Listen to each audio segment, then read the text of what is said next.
The Wonderful Wizard of Oz by L. Frank Baum. Chapter 22. The Country of the Quadlings. The four travelers passed through the rest of the forest in safety, and when they came out from its gloom saw before them a steep hill, covered from top to bottom with great pieces of rock. "That will be a hard climb," said the Scarecrow, "but we must get over the hill nevertheless." so he led the way and the others followed. They had nearly reached the first rock when they heard a rough voice cry out, "Keep back!" "Who are you?" asked the Scarecrow. Then a head showed itself over the rock, and the same voice said, "This hill belongs to us.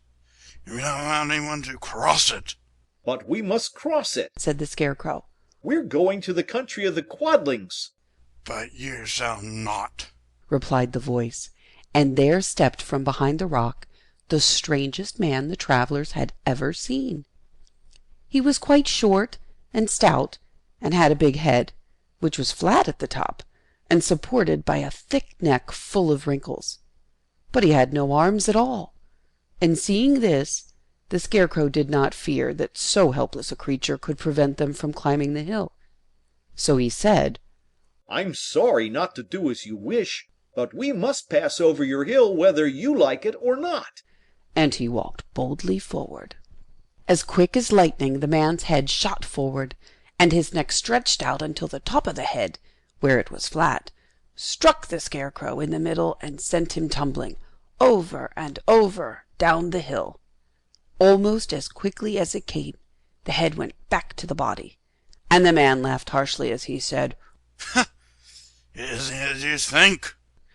A chorus of boisterous laughter came from the other rocks, and Dorothy saw hundreds of the armless hammerheads upon the hillside, one behind every rock. The lion became quite angry at the laughter caused by the Scarecrow's mishap, and giving a loud roar that echoed like thunder, he dashed up the hill. Again a head shot swiftly out, and the great lion went rolling down the hill as if he had been struck by a cannonball.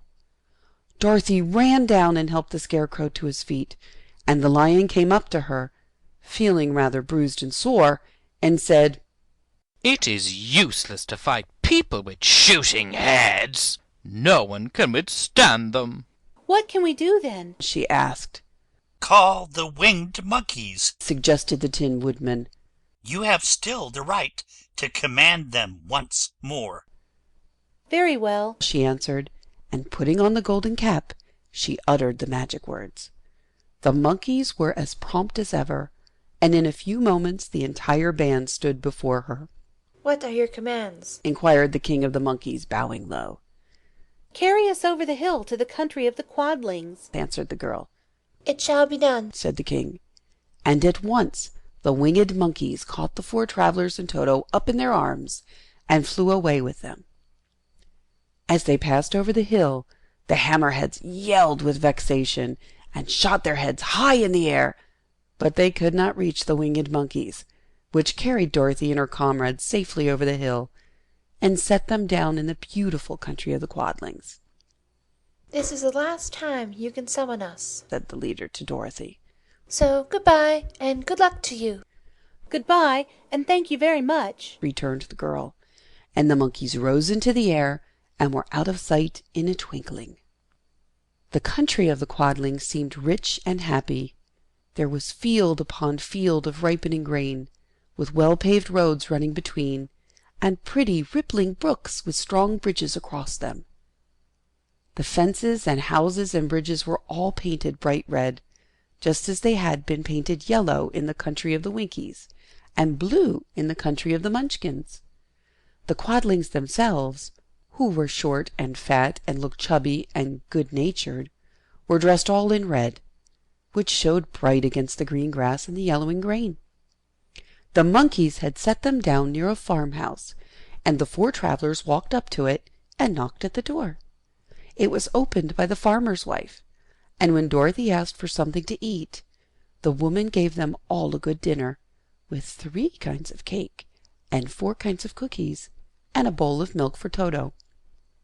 "How far is it to the castle of Glinda?" asked the child. It is not a great way, answered the farmer's wife. Take the road to the south, and you will soon reach it. Thanking the good woman, they started afresh and walked by the fields and across the pretty bridges until they saw before them a very beautiful castle. Before the gates were 3 young girls, dressed in handsome red uniforms trimmed with gold braid.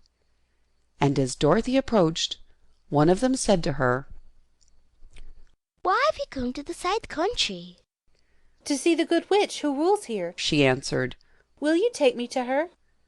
"Let me have your name, and I will ask Glinda if she will receive you." They told who they were, and the girl soldier went into the castle. After a few moments, she came back to say that Dorothy and the others were to be admitted at once. End of chapter 22.